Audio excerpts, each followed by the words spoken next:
Aksi nyata Modul 1.1 Filosofis Pendidikan Nasional tentang Pemikiran Ki Hajar Dewantara. Saya Nurmayani Zakir SPD, calon guru penggerak Angkatan 11 Kabupaten Agam. Salam guru penggerak. Pendidikan dan pembelajaran. Menurut KHD, tujuan pendidikan adalah menuntun segala kodrat yang ada pada anak-anak agar mereka dapat mencapai keselamatan dan kebahagiaan yang setinggi-tingginya, baik sebagai manusia maupun sebagai anggota masyarakat. Pengajaran merupakan proses pendidikan dalam memberi ilmu atau faedah untuk kecakapan hidup anak secara lahir dan batin. Pendidikan adalah tempat persemaian benih-benih kebudayaan dalam masyarakat dan merupakan kunci utama untuk menciptakan manusia yang beradab. Pelajaran dan pendidikan berguna untuk proses kehidupan yang beradab dan berilmu pengetahuan. Melalui pembelajaran dapat menerapkan nilai-nilai luhur bangsa dan budaya dalam kehidupan sehari-hari, di mana manusia itu bebas atau merdeka secara lahir dan batin untuk menentukan kehidupannya sendiri, bukan tergantung kepada orang lain. Pemikiran Bapak KHD bahwa pendidikan itu haruslah 1. Berpihak pada murid, 2. Menuntun, 3. Kodrat alam dan kodrat zaman, 4. Anak bukan tabula rasa, 5. Pendidikan ibarat petani, 6. Pendidikan ibarat teman bermain, 7. Budi pekerti. Perasaan selama melakukan perubahan di kelas. Sebelum mempelajari modul 1.1, saya beranggapan guru adalah pusatnya pendidikan atau transfer ilmu pada materi pembelajaran, dan murid hanya perlu mendengarkan, memperhatikan, dan mengerjakan. Tidak terlalu memperhatikan kebutuhan murid dan kurang mempertimbangkan karakteristik murid. Penilaian kognitif menjadi hal utama untuk menentukan tujuan dari pembelajaran yang diukur melalui keberhasilan apabila sudah mencapai KKM.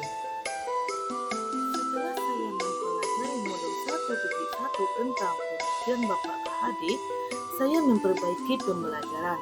Saya memberikan kemerdekaan belajar pada anak, di mana pembelajaran berpusat pada anak dan guru harus menuntun anak sesuai dengan kodrat alam dan kodrat zaman.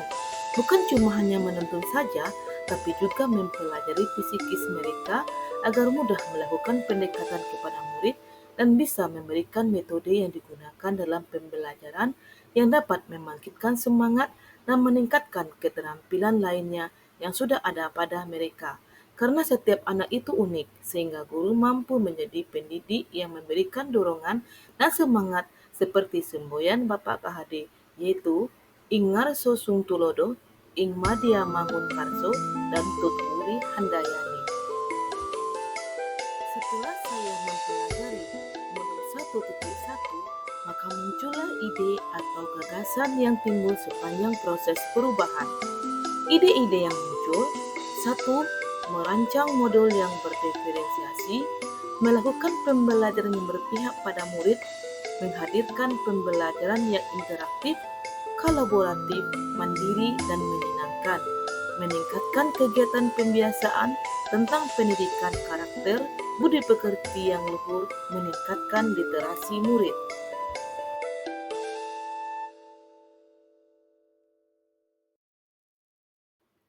Selanjutnya, saya merancang pembelajaran atau perencanaan. 1. Diskusi dengan rekan sejawat. 2. Menyiapkan perangkat pembelajaran seperti modul ajar, media pembelajaran yang menarik dan sesuai, LKPD, bank soal, dan lainnya. Pelaksanaan kegiatan pembelajaran. 1.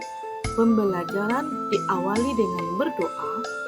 Setelah itu melakukan apersepsi, memberikan motivasi dan mengingatkan kembali tentang keyakinan kelas, serta menjelaskan tujuan pembelajaran. Selanjutnya, saya menyampaikan langkah-langkah pembelajaran, memaparkan materi secara singkat, menjelaskan langkah-langkah pembelajaran dengan model berbasis teknologi. Selanjutnya, berkolaborasi dalam kelompok. Sebagai pendidik, saya membimbing mereka secara aktif. Pelaksanaan selanjutnya untuk mewujudkan kepemimpinan murid.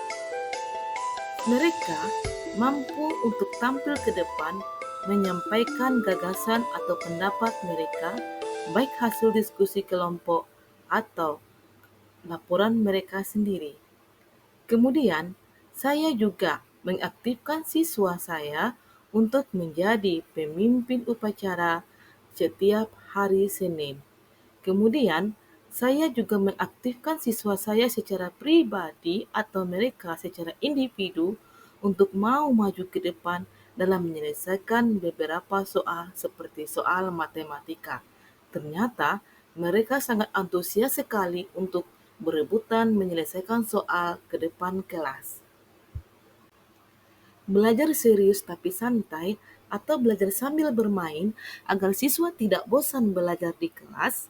Maksudnya, saya mengajak siswa saya untuk belajar di alam, kemudian praktik senam di kolam renang, bermain bersama, berdiskusi sambil duduk, praktik senam di dalam kelas. Dengan hal itu, siswa saya bergembira dan juga bersemangat melakukan pembelajaran karena mereka melakukannya dengan senang hati dan tidak selalu berada dalam kelas yang mana bisa membuat mereka bosan atau mereka tidak bisa beraktivitas sesuai keinginan mereka. Pelaksanaan selanjutnya adalah kegiatan ekstrakurikuler dan P5. Ekstrakurikuler seperti pramuka, latihan bernyanyi, latihan menari, dan tahfiz.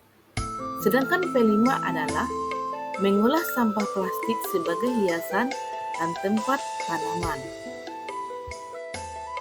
Untuk pembiasaan, di sekolah saya melaksanakan sholat duha bersama, makan bersama tiap Jumat, bersalaman tiap pagi dan pulang sekolah, goro kelas tiap hari Sabtu, nonton bareng film pahlawan pada hari bersejarah di Indonesia, dan menantangkan Ustadz untuk ceramah di acara Maulud Nabi, serta makan bersama.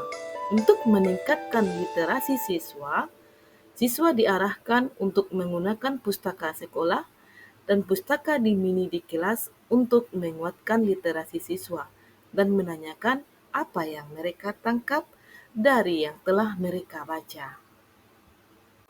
Selanjutnya, saya menyimpulkan pembelajaran dan melakukan refleksi serta penguatan karakter.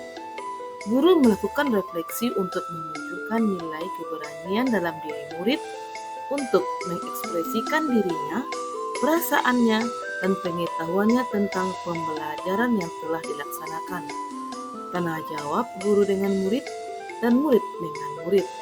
Penguatan karakter bertujuan menanamkan budi luhur dalam diri murid dan juga memberi apresiasi bagi murid yang aktif dan memberi semangat bagi yang belum aktif agar mau berperan aktif dalam pembelajaran selanjutnya. Tantangan dan solusi dalam pelaksanaan aksi nyata. Saat saya melakukan aksi nyata modul 1.1, tentu saya menghadapi tantangan dan saya juga memiliki solusinya. Tantangannya, masih ada beberapa murid yang kurang percaya diri atau masih malu-malu untuk menyampaikan pendapatnya atau jawabannya. Masih ada murid yang kurang mandiri dan memilih teman yang lebih pintar untuk diandalkannya. Solusinya, saya memberikan dorongan, motivasi, atau semangat kepada seluruh siswa dan khusus siswa tersebut. Membimbing murid secara personal dengan melakukan pendekatan dan menuntun murid untuk lebih mandiri dan berani tampil dalam pembelajaran.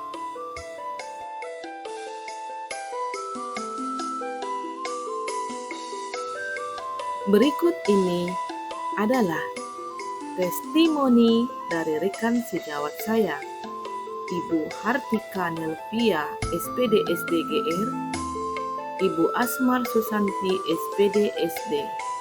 Silakan dibaca dengan seksama. Dan ini adalah testimoni dari siswa saya, siswa kelas 5, yaitu oleh Sani Octavia dan Dimas Saputra. Silakan dibaca dengan seksama. Demikian pemaparan video aksi nyata modul 1.1. Terima kasih sudah menyimak dengan seksama. Semoga bermanfaat. Salam guru penggerak. Assalamualaikum warahmatullahi wabarakatuh.